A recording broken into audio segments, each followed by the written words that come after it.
I was the son who supported everything, and she turned her back on me when she needed it most. It took me a long time to understand that a mother's love doesn't guarantee respect. For years, I was that son who went out of his way to make sure nothing was missing. I paid bills, bought medicine, groceries, even gifts for her to give to others at Christmas, and I still heard that it was my obligation as a son. Meanwhile, my sister Juliana, who never even supported herself, was treated like a princess. Everything she did wrong was forgiven. Everything I did right was ignored. But I endured, because I grew up hearing that being a man meant putting up with it in silence. The day that turned my life around was a Saturday. I was in the hospital with my son Samuel. He'd suddenly taken ill, and my wife, Daniela, was traveling with her mother. I called my mother in desperation, asking her to come over and stay with Samuel while I sorted out some paperwork in the emergency room. She listened to me dryly and replied, "I'm not a slave to my grandson." As soon as I finished the call, I opened Instagram and saw a photo of her at the mall with Juliana's granddaughters eating ice cream. The caption was, "With my princesses." I felt something in my chest that I can't explain. It was pain, disappointment, anger, all mixed together. The truth is, it wasn't just because of that day. It only exposed what I'd pretended not to see, that I was useful, not loved, that I was just a credit card with a CPF, individual taxpayer registry. Meanwhile, Juliana, who lives on charity and has never paid a single bill, was a source of pride. Ju is sensitive. Ju needs support. Ju is a single mother. And me? I was the man of the house, the one who had to solve everything. I'd accepted this role for so long that I forgot I have limits too. But that day in the hospital, with Samuel on the stretcher crying and my mother taking a selfie with Juliana's granddaughters, it was as if something had snapped. I returned home that day, determined. I called Daniela, told her everything and said, "It's over. I'm not giving another cent. I won't accept any more crumbs of affection in exchange for money." She looked at me with such relief that I felt guilty for taking so long. And do you know what hurt the most? It was realizing that my wife had already seen through it all a long time ago, but she kept quiet so as not to hurt me. She already knew my mother was using me. She just didn't want to be the villain who separated me from my family. But in that moment, she supported me with a firmness that gave me the strength not to back down. The following Monday, I went to my mother's house. I brought her bank cards that I'd paid for and told her that starting that month she'd have to fend for herself. She called me ungrateful, a monster, and said I was leaving her in poverty. I trembled inside, but I remained calm. I told her I wouldn't support her disdain anymore, that it wasn't fair, that I should work myself to death to support someone who couldn't even pretend to respect me. I left with shaky legs, but deep down, I felt a freedom I'd never felt before. After that, the calls began pouring in, guilt-ridden messages, my aunt calling me crying, telling me that mothers are sacred, that I would regret it. But no one came to ask how I was. No one wanted to know how Samuel was doing after the hospital. Everything was about her, about how I'd hurt her, about how she just wanted some affection.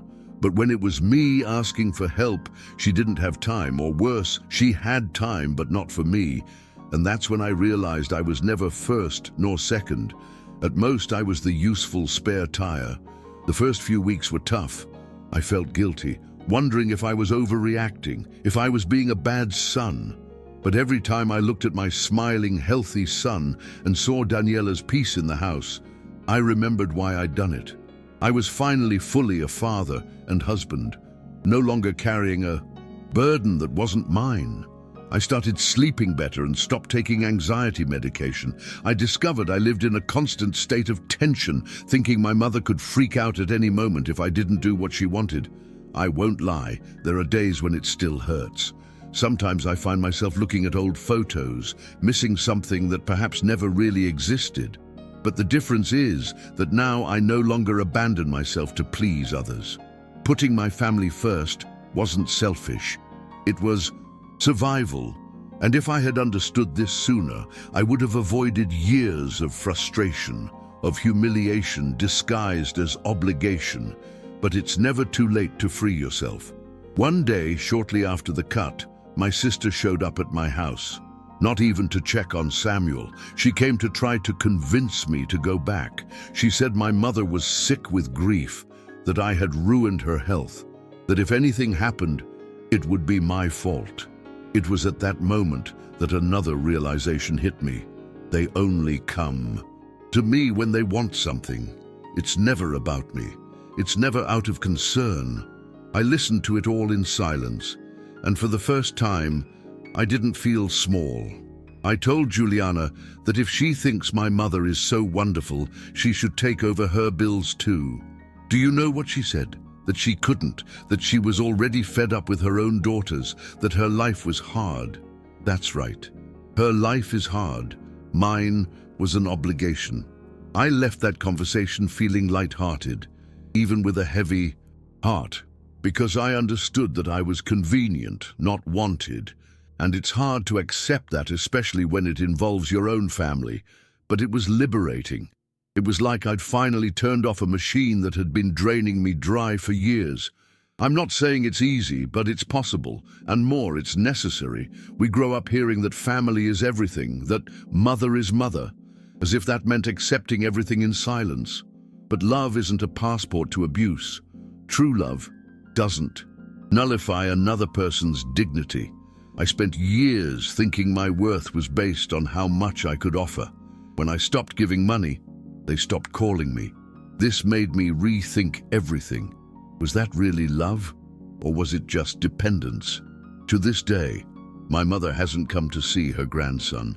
She hasn't even asked how he's doing after that day in the hospital. The other day, my son asked me why Grandma doesn't show up anymore. It hurt me to answer, but I spoke the truth. Carefully, I said that sometimes even family members don't know how to take good care of us, and that it's okay to distance ourselves from those who hurt us. He just hugged me and said he was happy I was more present. It was like a punch in the gut and a hug to the heart at the same time, because that's what it was. I'd always been so caught up in trying to please my mother that I'd forgotten how much my son needed all of me, not just half of me. Daniela became my true partner throughout this entire process. She held my hand when I broke down, when I had a crying fit, when I doubted myself. She always said, "You're not alone. Now it's us." And that's what kept me going. Because the pain of leaving your mother is real, but the pain of abandoning yourself is much worse. Today, I realize how much I neglected myself trying to buy love, trying to fit into a place that never wanted me completely. Life began to change when I stopped begging for the basics. I received a lot of criticism. To this day, some family members look at me like I'm a monster, but I was the one who experienced my pain.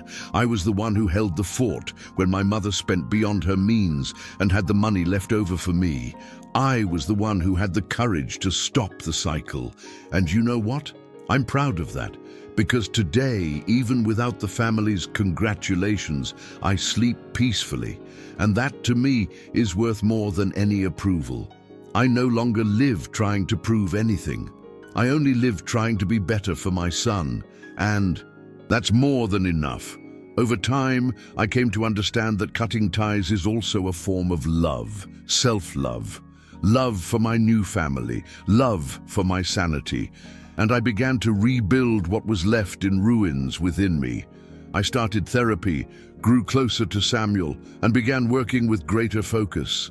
And most importantly, I lifted the weight of guilt from my shoulders. That guilt they've always placed on me. You're the man. You have to endure it. You can't abandon your mother. You have to help those who raised you.